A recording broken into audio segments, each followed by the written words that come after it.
ॿोॾूं, ज़िलज़िला, तूफ़ान, अणमुंदाइता मींहं ऐं ॾुकार इहो सभु कुझु मौसमियाती तब्दीलियुनि करे ई आहे। ऐं हिन वक़्तु ॾिठो वञे त घणे भाङे दुनिया जे केतिरनि ई मुल्कनि में इहा तब्दीली नज़र अचे थी, जिन जो मिसाल ताज़ो अमेरिका जे साल्ट लीक सिटी खां 245 किलोमीटर परे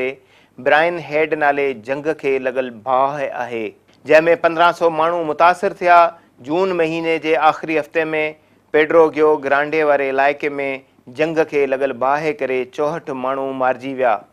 जून महीने में ई ग्वाटेमाला वारे इलाइक़े में मिटीअ जी छिप किरण करे 11 माण्हू मारिजी विया। माहौलियाती तब्दीलियूं सिर्फ़ु उन्हनि इलाइक़नि में ई नज़र नथियूं अचनि, पर जून महीने में ॾखण अफ्रीका अंदरि कीनिया वारे इलाइक़े में बाहि लॻण करे 10,000 माण्हुनि खे पंहिंजो इलाइक़ो बि छॾणो पियो। हलंदड़ साल जे मई महीने में अमेरिका जे ॾाखिणी इलाइक़नि में सामूंडी तूफ़ान सबबि 14 माण्हू मारिजी विया। हलंदड़ साल जे अप्रैल महीने में कोलंबिया में मिटीअ जी छिप किरण करे 17 माण्हू मारिजी विया।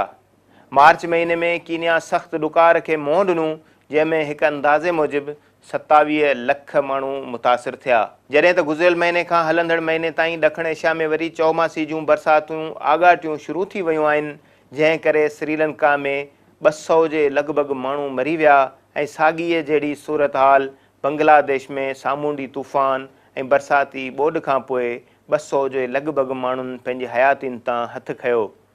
जॾहिं त हिन वक़्तु भारत, चीन ऐं पाकिस्तान में चौमासी जी बरसातुनि जो सिलसिलो हलंदड़ आहे।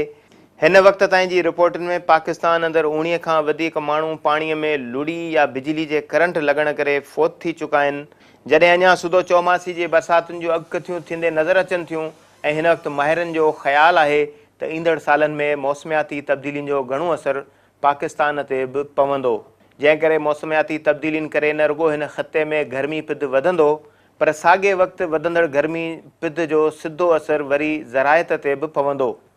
फ़सलनि खे कापारी धकु लॻंदो, जंहिं करे पैदावार ते तमामु घणो असरु पवंदो ऐं खाद खुराक जो मसइलो कर खणंदो। पर हिन वक़्तु जीअं त मौसमियाती ऐं माहौलियाती तब्दीलियुनि करे दुनिया सख़्ते में आहे ऐं मुकमल तौरु ग्रीन हाउसिस गैसिस खां दुनिया खे महफ़ूज़ बनाइण लाइ कमु बि थी रहियो आहे, पर पेरिस पदरनामे खां पोइ अमेरिका जो पेरिस मुआदे मां ॿाहिरि निकिरण वारो ऐलान हिकु भेरो ॿीहर दुनिया लाइ ख़तरे जी घंटी साबित थी रहियो आहे। पर हिन बावजूदि मौसमियाती तब्दीलियुनि खे मुंहुं ॾियण लाइ चीन,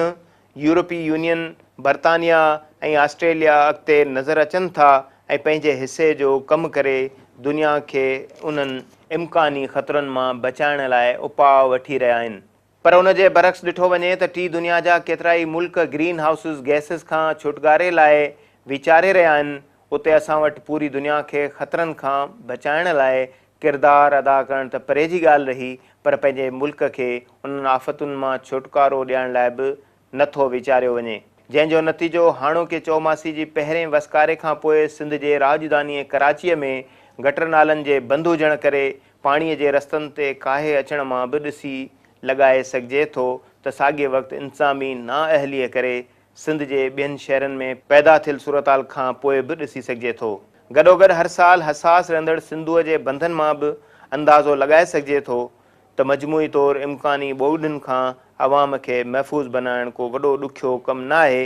पर तमामु सवलो कमु आहे, छो त गटर नालनि जी बर वक़्तु सफ़ाई हुजे या बंधनि जो बरजुस्तो करणु को हुकूमत लाइ ॾुखियो कमु न आहे। ऐं हिन वक़्तु जॾहिं अरबें रुपया ख़र्च कया वञनि था, उन बावजूदि हर साल गटर बंदि ऐं सिंधू दरिया जा बंद हसास ॼाणाया वञनि था, जंहिं करे हिन वक़्तु अवाम खे मुसीबतुनि में मुब्तला थियण खां अॻु